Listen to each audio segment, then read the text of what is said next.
Bagaimana jika saya memberitahu Anda bahwa perselingkuhan tidak dimulai di ranjang, tetapi jauh sebelum itu, di dalam pikiran?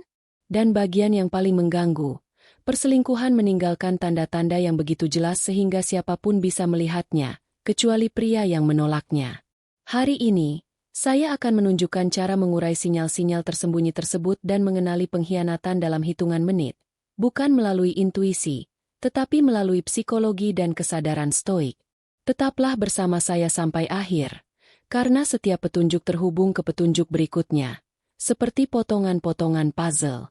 Awalnya, mereka tampak seperti detail yang tidak berbahaya. Tetapi setelah Anda menyatukannya, tidak ada kesalahan. Anda akan terlebih dahulu memahami bagaimana pengkhianatan dimulai jauh sebelum tindakan fisik.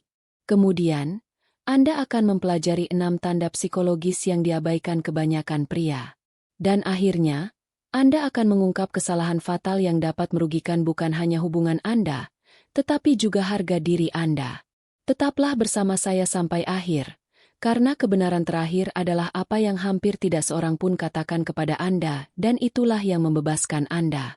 Kita semua percaya bahwa jika seorang wanita selingkuh, kita akan langsung menyadarinya. Panggilan mencurigakan, alasan buruk, perilaku aneh. Itulah yang kita harapkan. Tapi kenyataannya, perselingkuhan jarang terjadi secara tiba-tiba. Sebelum tubuhnya melewati batas, pikirannya sudah pergi, berminggu-minggu, bahkan berbulan-bulan sebelumnya. Dan ketika pikirannya pergi, selalu meninggalkan jejak kecil, hampir tak terlihat yang hanya bisa dikenali oleh pria yang sadar. Karena di akhir video ini, saya akan menunjukkan tanda paling berbahaya. Tanda yang tidak hanya menghancurkan hubungan, tetapi juga kepercayaan diri Anda. Dan percayalah, Anda tidak ingin mengabaikannya. Tanda 1. Jarak emosional. Keputusan tidak pernah datang dengan keras.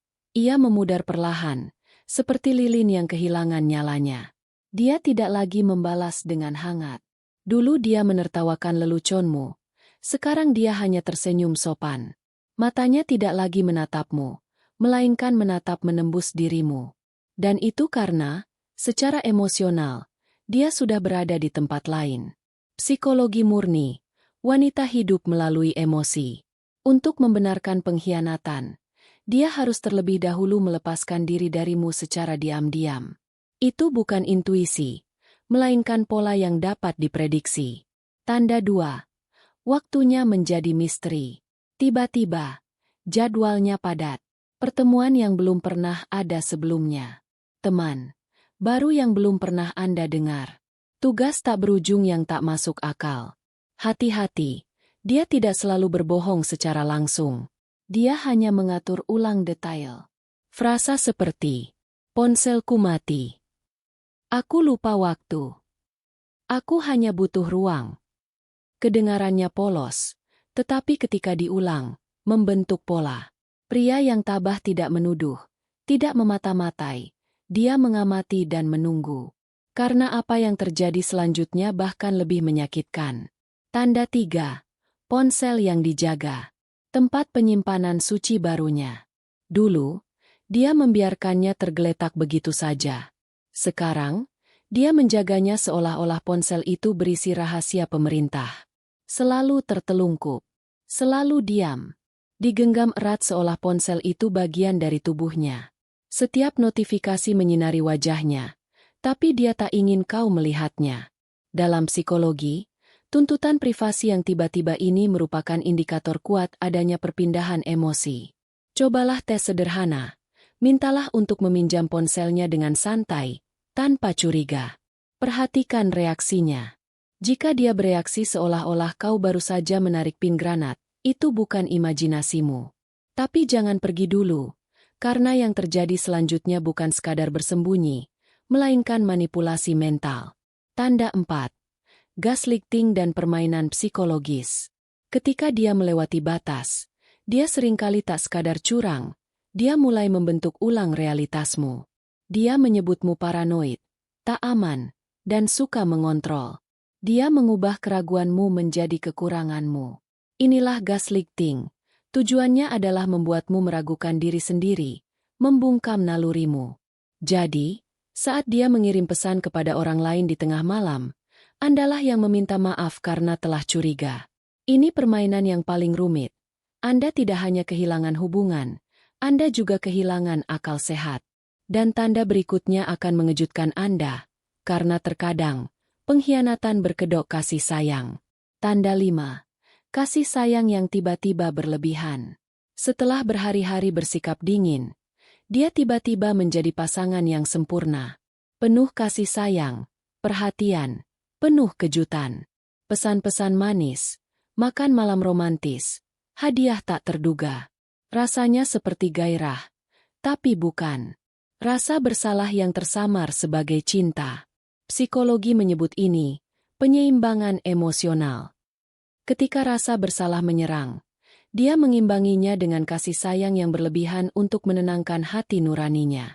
Jangan salah mengartikannya sebagai gairah, itu penyesalan. Dan jika Anda sudah sampai sejauh ini, tunggulah yang terakhir, karena tanda terakhir bukanlah sebuah isyarat.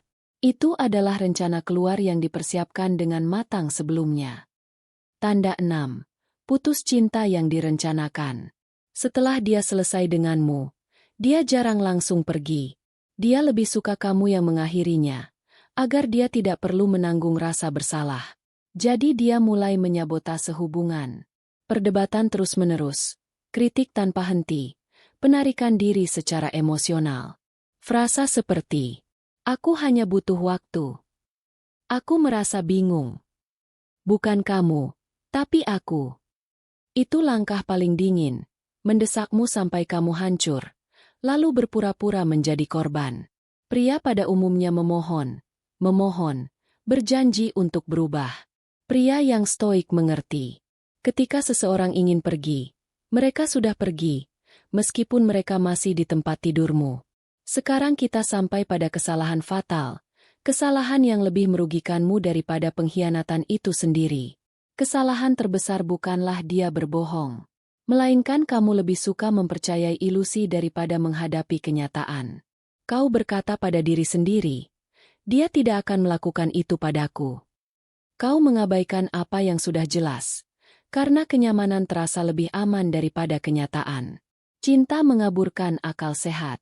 Namun, stokisme menuntut kejelasan yang brutal. Tanyakan pada diri sendiri, apakah kau melihat tindakannya, atau hanya fantasimu tentangnya? Ingat, orang bijak tidak bereaksi. Ia menyadari. Pria stoik tidak mengejar. Ia mengamati. Dan pria yang berharga tidak pernah mengemis. Ia pergi dengan bermartabat. Jika pesan ini membuatmu tak nyaman, itu karena kau perlu mendengarnya. Jika ini membuka matamu, bagikanlah dengan saudaramu yang masih buta terhadap hal yang jelas. Sukai videonya, berlangganan, dan tetaplah teguh. Karena kebenaran mungkin menyakitkan, tetapi ketidaktahuan menghancurkan.